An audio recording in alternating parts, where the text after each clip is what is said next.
name is Natalia, and have you noticed any difference?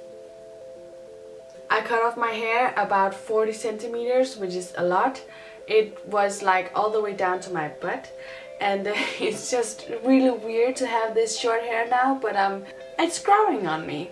Anyways, today I'm gonna show you how to make these wall decor, reflecting or mirror wall decor, because they reflect the light and the colors in the room. Very beautiful, and it kind of looks like rivets, you know, the ones you had on your clothes to look like punk and very rocky. And you may have noticed the different colors of the construction paper, and it's only because I ran out of the one color of the construction paper. But I actually kind of like the variety of the construction paper used, because even though you can't really see it on the wall, you can still see the small cracks of the color construction paper shining through. Some bits of it you can see the black shining through, and this is the blue one, and you can also see some of the blue shining through. And it gives a really cool effect on the wall, so it doesn't really matter what kind of color you use. And all you need to do is to make these very easy, and I'll show you in a bit. And then put some blue tack, I think it's called blue tack, on the back of it, or maybe double-sided tape, and then just put it on your wall like this. Behold the beautifulness and the cuteness. I really love this.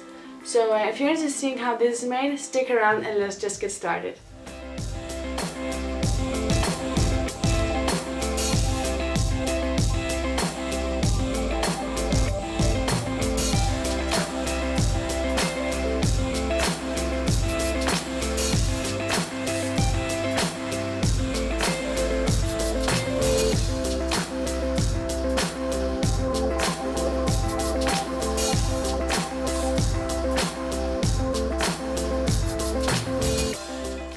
The stencils we need to use to make this can be found on my Facebook page, linked down below. Now there's two different sizes, one is big and one is small, so choose the one you want to work with and then cut it out. Now you need to print out and then cut out two of the same stencils, because you need one of the triangles for later. Now cut out the stencils you need to work with. And then take one of the stencils and then cut off one of the triangles. Then take the other whole stencil and then put it on top of your construction paper and then draw around it. And then cut it out. Now as you can see, they are almost identical. We only need to copy the lines from the stencil onto the construction paper. So take your ruler and your pen and then draw lines according to the stencil. And then just continue on copying all the lines from the stencil onto the construction paper. And don't worry about any visible lines, because they'll be hidden within the figure itself. Now they should look identical.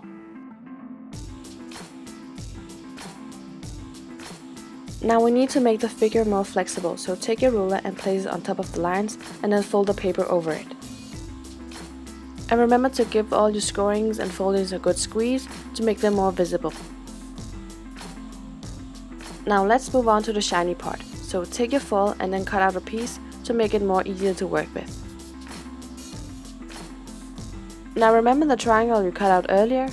We need to use it to make the shiny parts of the wall decoration. We need to use it as a stencil for the non-shiny part of the foil.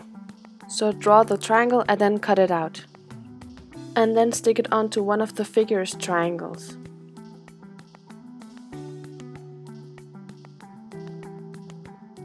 There might be some excessive foil, but just cut it out.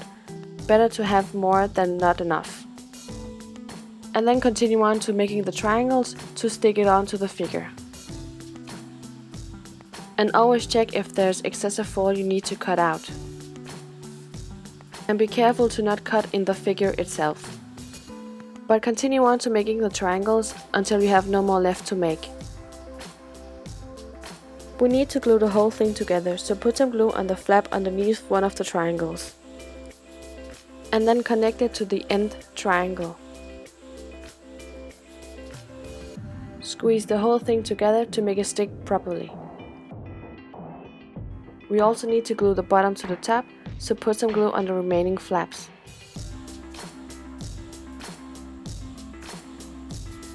And then gently push them together.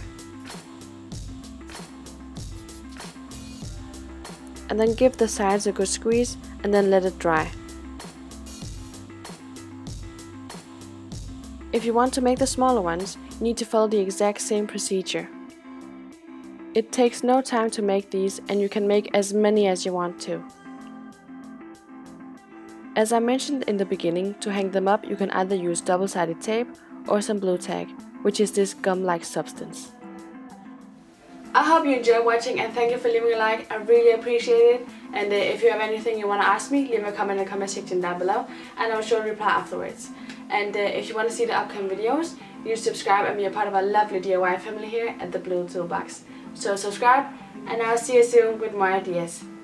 Bye!